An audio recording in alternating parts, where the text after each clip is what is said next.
All right, morning. Let's continue on the lecture on second order ODE. Okay. All right, the marking is almost done. I'm just waiting for TA to finish one of his questions and then sort things out, upload to Canvas. Okay, so hopefully, I think early next week we'll get things done. Okay, second order ODE. We will deal with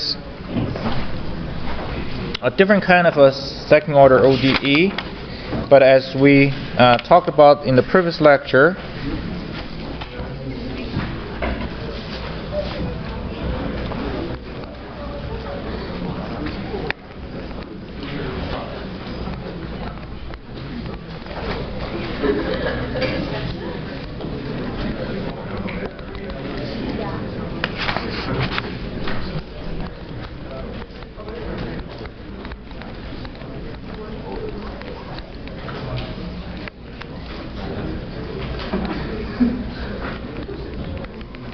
okay, this is a general format of second order ODE, okay, and in particular, it's linear.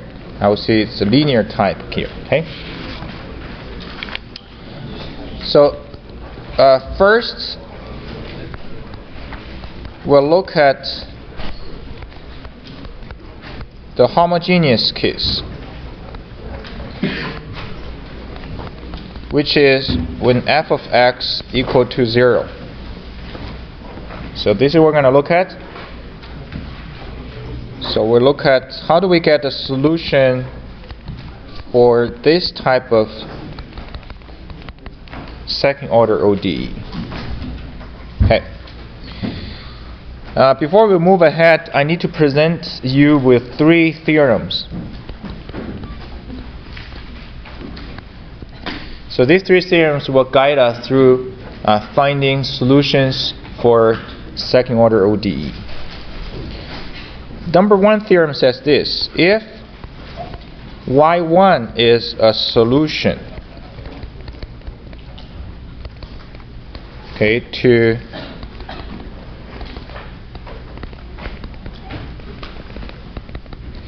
this homogeneous second order ODE. So if y1 is this solution, and y2 is also a solution, is another solution. Okay, both of them are solutions. Then we can make the following conclusion: C1 times y1 plus C2 times y2 is also a solution. C1, C2 out of here are 2 arbitrary constants.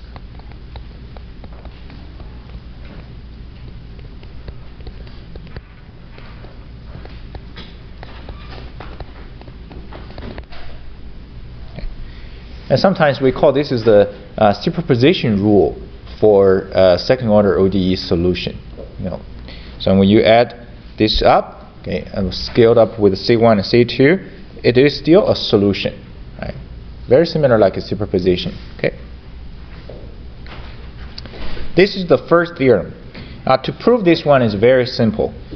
If y1 is a solution, then when you plug in y1 in here, okay, and they satisfy this equation. y2 is solution, meaning when you substitute the y2 over here, is also satisfy this second order ODE. Then you can actually prove easily when you plug in this into this second order ODE and it satisfies this ODE. Okay, so basically that will give you a proof as why this is solution. Okay, so take a look at the lecture notes in terms of the details of the proof. Okay, it's not a very difficult one. Second theorem is this. Let's consider a set of functions. So let's consider a set of functions, y1, y2, and up to yn. So I present you with n number of functions, okay, as a set.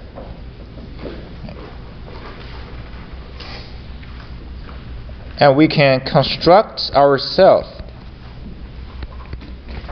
an expression.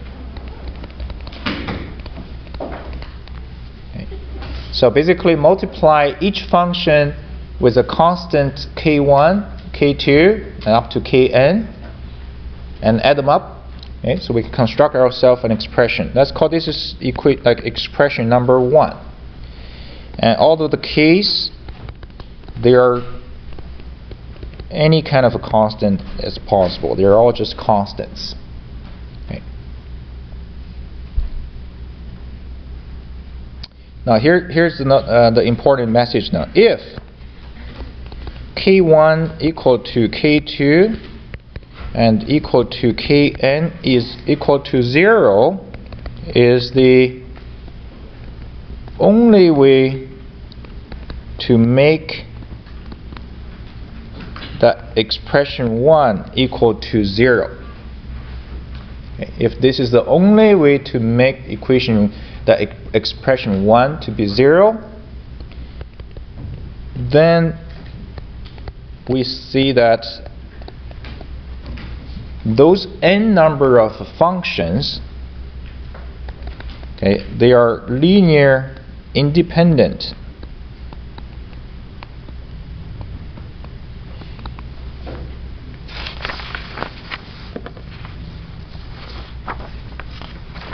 This is the second theorem. Okay. So let's read this theorem. This one is a little bit critical, and this is probably the hardest theorem actually to understand. Okay. Relatively. You construct an expression like this, and let's say you want to make it equal to 0. But then you find out that to make it equal to 0, the only solution is k1, k2 up to kn equal to 0. Okay, that's the only solution. You could have other solutions. Maybe this is 0, this is 1, and this is -1, for example, right? Yeah. But if this is the only way to make it a 0, then we see that this set of functions, y1 to yn, they are linear independent to each other. And that's basically what it means, linear independent. If this is not the only way, right, as we just said here, if this is not the only way, then we call them linear dependent. So let's call this as Li at here. Okay? So then I could see otherwise, this y1 to yn, they are linear dependent, called LD. Okay. So I'll show you an example to better explain these things at here. Okay. Yeah.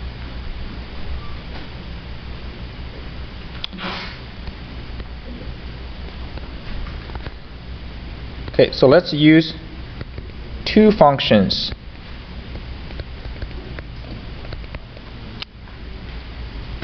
So let's say I have function y1 equal to t squared and y2 equal to 2t squared. So let's apply the theorem in here to check, are they Li or LD?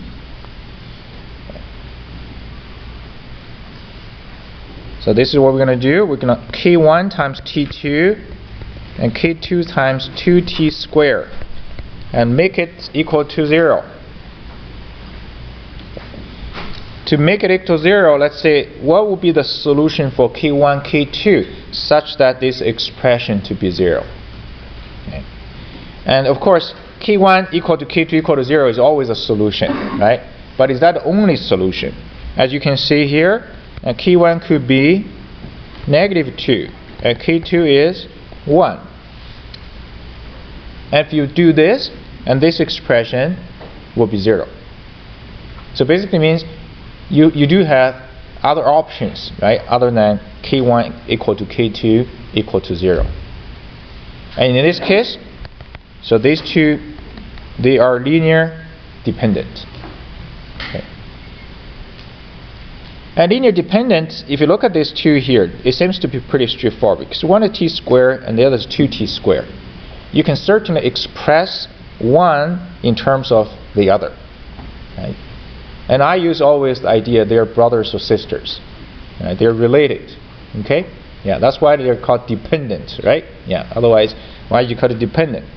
And or you can also think of a dependent as a parents and then children. So let's say, for example, if I have three different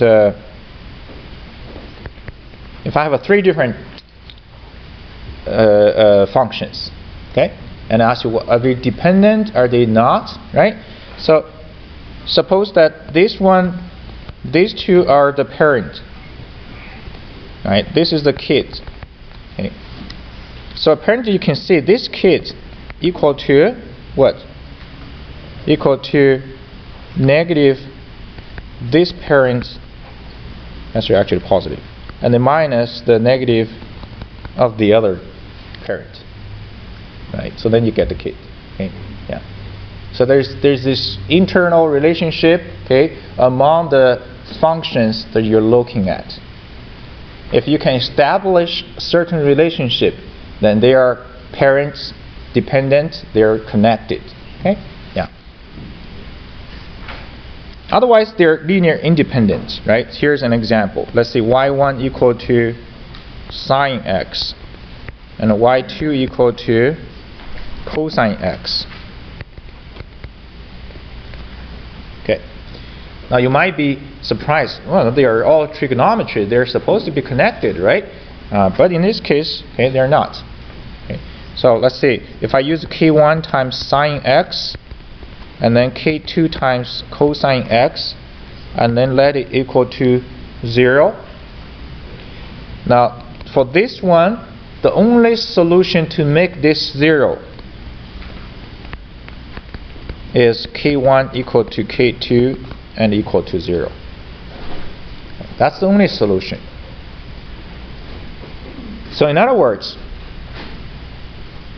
they are linear independent. Okay, so they are linear independent. So sine, cosine, they are actually not connected. They are actually linear independent of each other. This is basically the gist of this second the theorem at here. Okay. So I want you to try out a few more. You can think about this. For example, let's take a look at another one here. Okay, if I have x squared and x cubed. Okay. Here three functions, x squared, x cubed. Let's look at whether they are linear independent or linear dependent of each other. So you do the same thing.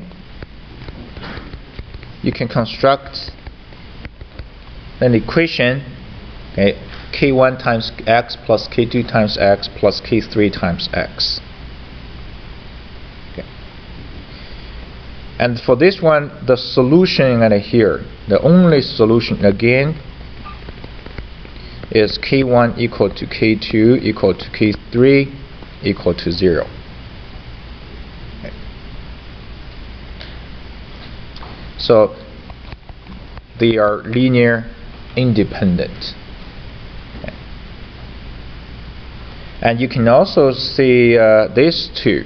If I have a e to the power of 2t and e to the power of 3t, for example, these two, they are also linear independent. Okay. Now, if you study this in the mathematics department, okay, there is another approach to check this linear dependent, linear independent. It's called using a Wronski. So without going into that, there is a more formal way to check the linear independent, linear dependent, called using Wronski. We actually will see this in the later part of the course. Okay, we'll see this Wronski here. But anyway, I don't think it's necessary for engineering applications here. As long as you understand the concept of a linear dependent, linear independent, okay, we don't have that many the cases to deal with. for second order differential equation, we actually will deal with exponential. So you just need to understand in this case, when you have two exponential functions, they are actually linear independent. And we also deal with sine and cosine, and that's another case of linear independent. Okay? Yeah. But more formal approach of checking LILD, you do have one called Wronski, okay, so which later we will actually also see that. Okay. Yes? So for all exponential functions, yeah, as long as your lambda's different. Yeah. So you can think about it, right? If I have a 2 e to the power negative 2t, e to the power 3t, yeah, you can never express one in terms of the other, basically. Yeah. Okay, that's theorem number 2, right? So theorem number 3. Okay. Yeah. Now this theorem number 3 basically deal with the general solution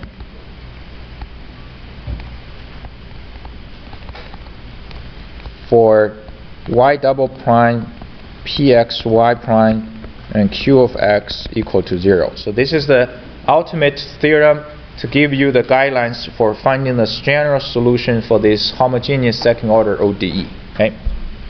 So it says this: if y1 of t, not t, x, if y1 of x and y2 of x, okay, they are two linear independent solutions, okay, functions, let's call it functions.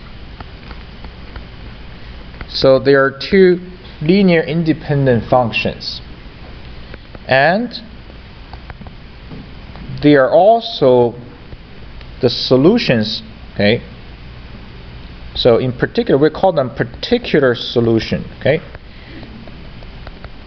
So not general solution, right? There are particular solutions to y double prime plus px y prime plus q of x equal to 0. Okay, so they are independent of each other, and they are solutions also to this second order ODE. Okay. Then the general solution is C1 times Y1 plus C2 times Y2.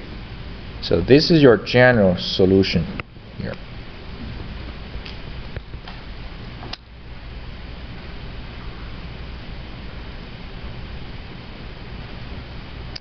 Okay? Yeah. So let's read it again. And you can see that this theorem is a combination of the theorem 1 and the theorem number 2. Right? First of all, at y1, yx are both solutions, called particular solutions to this second order ODE. According to theorem number 1, then C1 y1 plus C2 y2 will also be a solution, right? And at top of that, these two functions, they are linear independent.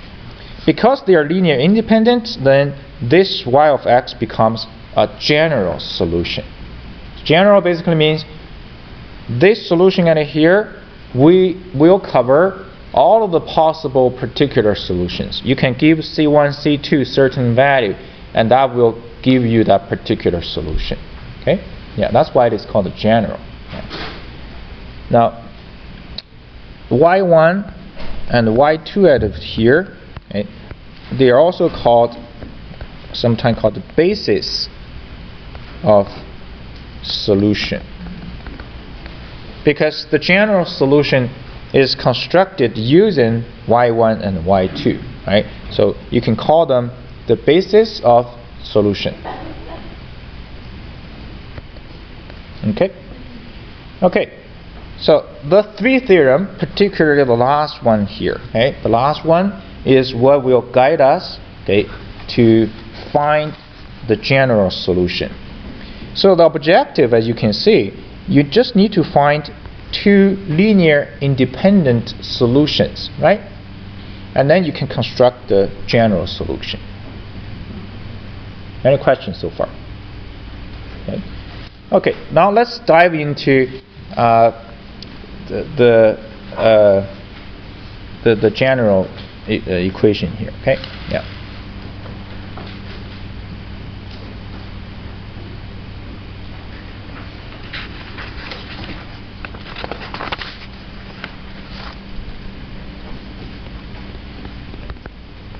So we'll start from, again, a little bit special case here. Let's consider, okay, let's consider this y double prime plus ay prime plus by equal to 0. Okay, so let's start from here. This is a second order here. So a and b at here, again, they're constant. So there's this is basically a little bit simpler case than this one, right? So here is p of x and q of x. So here we're consider a and b are constants, okay. But it's still a second order one. Okay. Objective is to find the solution, the general solution for this second order ODE. Okay. So how do we proceed here, right? Recall first. Let's recall from first order ODE. This is the first order ODE, and a is a constant. Okay. Now, if you remember, for this one, we can use separating variable technique to solve this first order homogeneous. And then you can integrate. You get ln y equal to at, and then you put an exponential right here. You get y equal to e to the power of at, and there's also you can add a constant here. Right? Okay, that's a solution for this type of first order homogeneous ODE. Okay. But we're looking for the solution for the second order one here. Okay. Yeah. However, if you look at the solution for the first order, this is in the format of an exponential function. So the solution in the format exponential one. So the question here is it possible that for the second order one, that the solution could also be in the exponential format? Okay, so this is basically kind of a natural question to ask at here, right? Essentially, right? So is it possible that the solution to second order, okay, still in the form of exponential function? Okay, yeah. So let's start from here, right? Let's assume it's still going to be in the form of exponential function. So I'm going to let y equal to e to the power of lambda t. Okay, so this is a bold move. So we'll see if it works or not. Maybe it'll work, maybe not, right? So let's do it. So we let y equal to e to the power lambda t, right? That's exponential format. And I'm going to substitute this y back into this second order ODE at here. Okay. And let's check what happens. But in order to substitute back over here, I need the y prime. I also need y double prime. So let's calculate the y prime. And that's this. Let's calculate y double prime. And that's this. Okay. Then we substitute all three of them back into the second order ODE. Okay. So once you do that, okay, here, you're going to get lambda squared plus a lambda plus b e to the power lambda t equal to 0. So once you substitute back, you get this. Okay. Now remember, the objective here is you're going out on a limb here. You're going out basically assuming it could be a solution, and you end up with this. Now you keep asking the question: could this e to the power lambda t is a solution? What would make it possible that it is a solution? So if you look at this one here, in order to be a solution, then this whole side should be 0, right? So e to the power lambda t cannot be 0. This is exponential function. It never be 0. And then to make this term to be 0, the only choice is what? Is this term to be 0. If you pick a lambda appropriately and satisfy this to be 0, then this e to the power lambda t is actually a solution, right? So that's great. This is basically give us a lot of confidence that here our initial assumption does make sense. So this can be a solution of this second order ODE, as long as your lambda is chosen properly. So then, what is the solution for this one then, right? And this is essentially back to the high school here. This actually is called characteristic equation. It's a very important name. The characteristic equation. Okay? Yeah.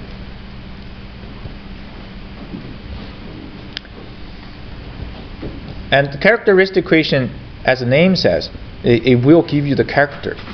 You know, when you use a second order differential equation to describe a system, and then you often wonder, so what's the character of the system? And this equation basically reflects the character of the system. Okay? Yeah. And we'll see that later. Okay. And the solution for this one here is lambda 1. There are two solutions. It's a quadratic function. The formula is negative a plus minus a squared minus 4b, and then over 2. Okay. So that's the characteristic equation and the solution of that. So you got two roots basically, right? Two roots. However, for the two roots, okay, you do have 3 different cases. So the first case is you get 2 distinct real roots. So you get 2 distinct real roots, and that only happens when a squared minus 4b is greater than 0. Right, that's only possibility, right? When this is greater than 0, then you got 2 real roots. Does that ring a bell? Yeah? And the second one is what? You get 1 real repeated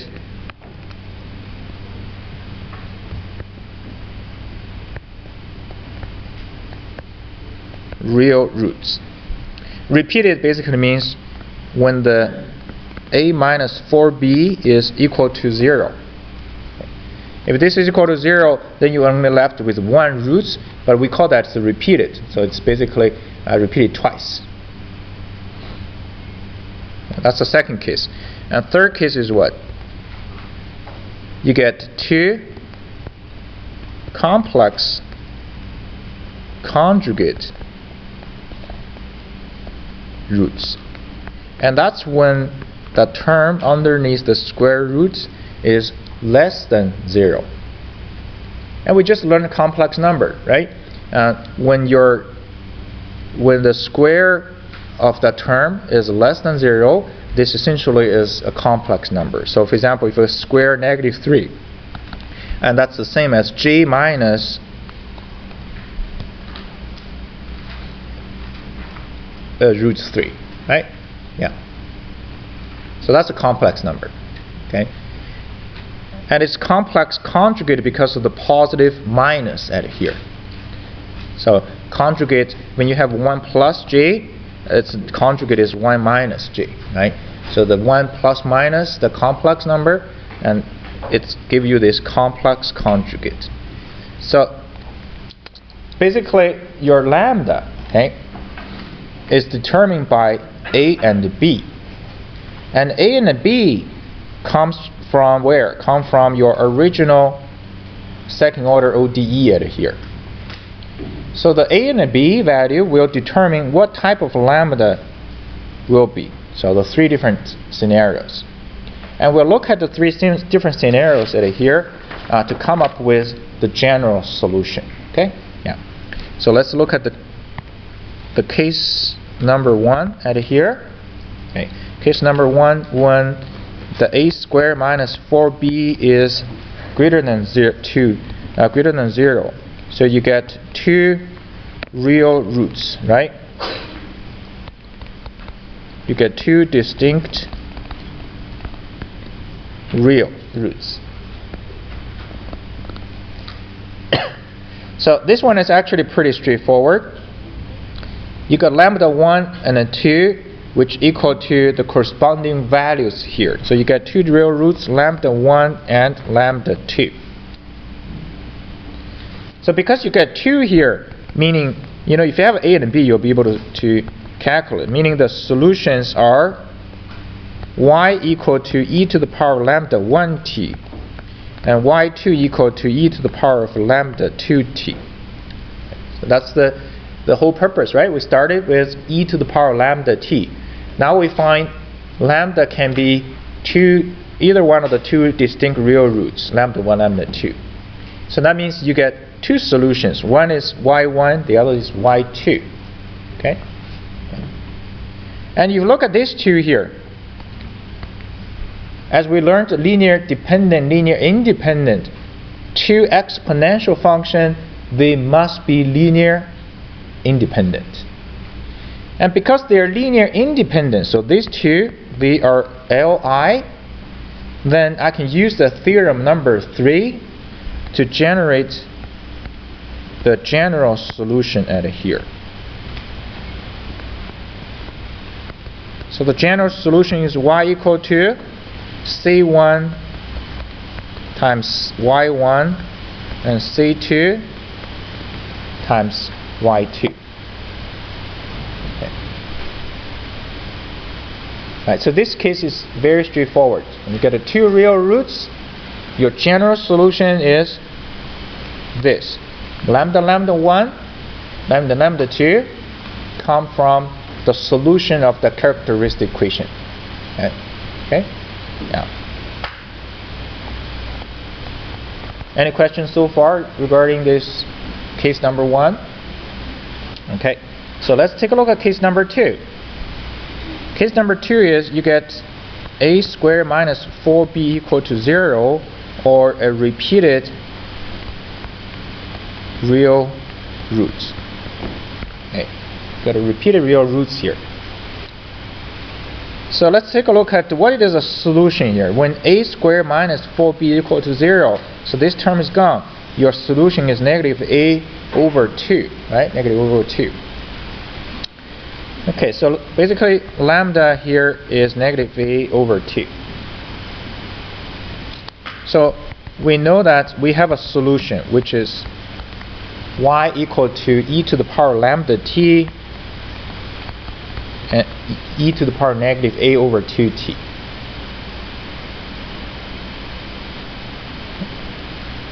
But there's only one, right? There's only one here. In order to get the general solution, we do need another one. And we need another one, not just the arbitrary another one. We need another one that's actually linear independent of this one. Then we can generate the general solution. Okay. So how do we get another one then, right? Let's call this is y1. So how to get another y2 at here? Okay. So this is where we got to be keep an open mind at here. Okay. So the idea is, if the first one is in the exponential format, then the second one probably still going to be in the exponential format.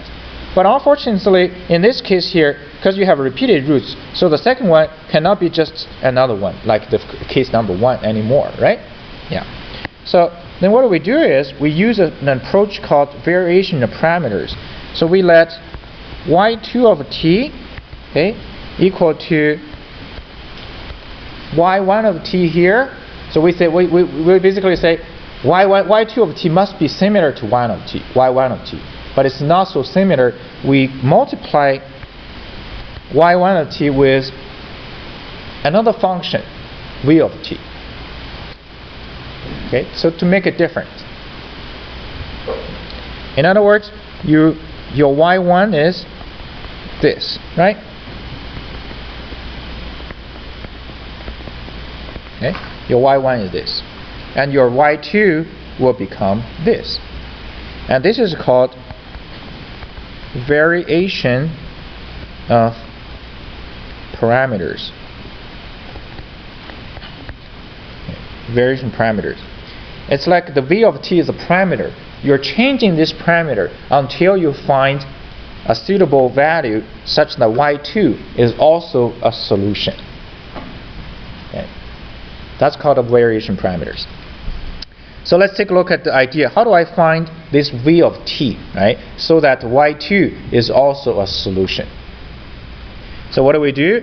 We calculate the derivative of y2.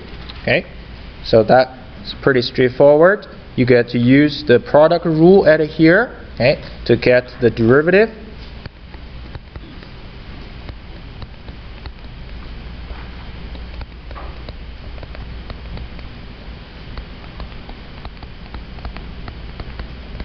So product rule, apply to it, you get y2 prime. And calculate y2 double prime. So calculate derivative of y2 prime. So this is getting a little bit long expression at here, but you basically keep applying this product rule, okay? And you're gonna get this this expression here.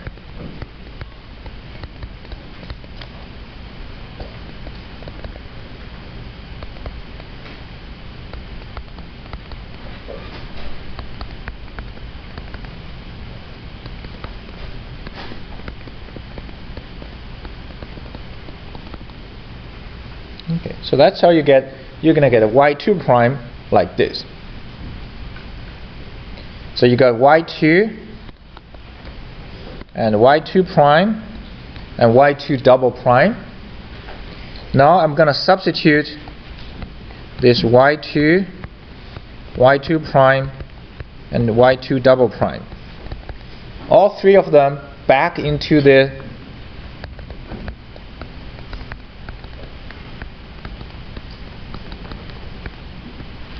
back into this second order ODE.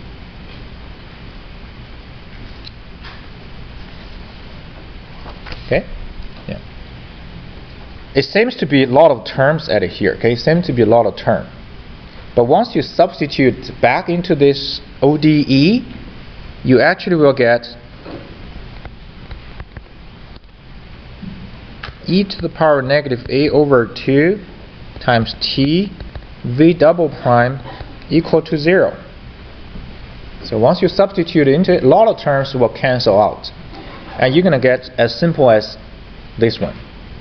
So e to the power negative a over 2 times t times v double prime equal to 0, and that's equivalent to v double prime equal to 0, because e to the power of anything will not be 0, right? So this essentially the solution for v, so that y2 is a solution to the original second order ODE. So what's v double prime equal to 0? Right? What would be a solution for v then? V double prime equal to 0 means v prime equal to a constant, and that means v equal to at plus b. Okay? Yes.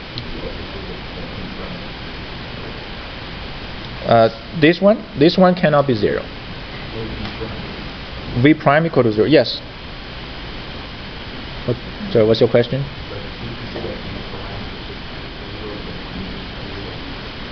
Oh.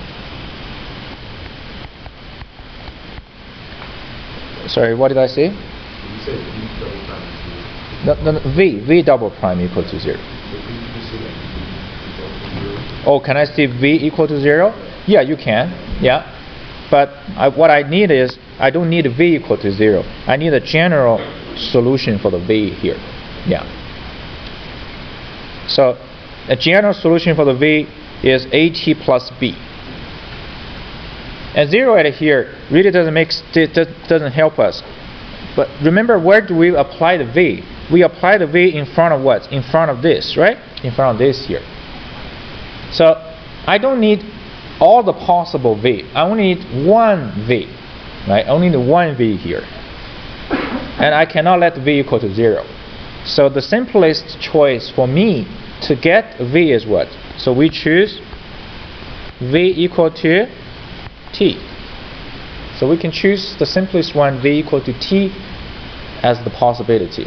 So that means the y2 of t will be t times e to the power of lambda t. So if you recall, the y1, right, is e to the power lambda t. So this approach, variation parameters, yield a solution for y2. And then you look at these two here, they are apparently linear independent of each other. Okay. So that basically means a general solution in this case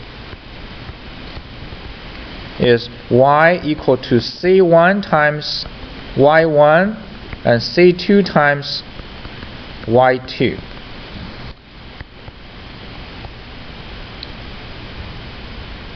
So case 1, case 2, done. So from now on, you don't have to go through this approach to find a v. What you have to do is just have to remember, when you're in case 1, what is the general solution? When you're in case 2, what is the general solution? Okay, that's basically what you need to remember. Okay.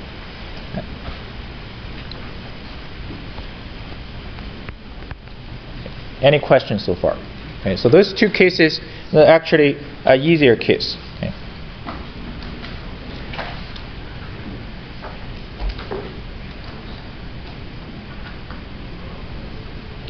All right, so let's look at the third case.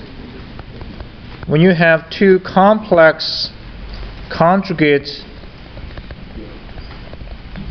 roots, and that's when a squared minus 4b less than 0. Okay, so that's when this is less than 0, you get two complex conjugate roots. So let's go back to the solution here, okay? Here is a solution. A squared minus 4b is less than 0 now. And we know that when it is less than 0, we get complex numbers. So I want to write this into a complex number, okay? So now let's go back to this case number 3. So what is the complex number we're getting here? So lambda 1 and 2 is negative a plus minus, okay? So instead of a square root a squared minus 4b, okay, I want to write it as a complex number. Sorry, okay? I'm going to write it j times 4b minus a squared. So this way, the square root is underneath the square root is a positive number now, but I do have the j at here, okay, and that gives me this complex number. And it has two parts. One is the real part, and the other is the imaginary part. Okay. And they're conjugate to each other. And I can write it, okay, with a little bit simpler symbol. Let's call it alpha plus j beta. And alpha is the real part, beta is the imaginary part.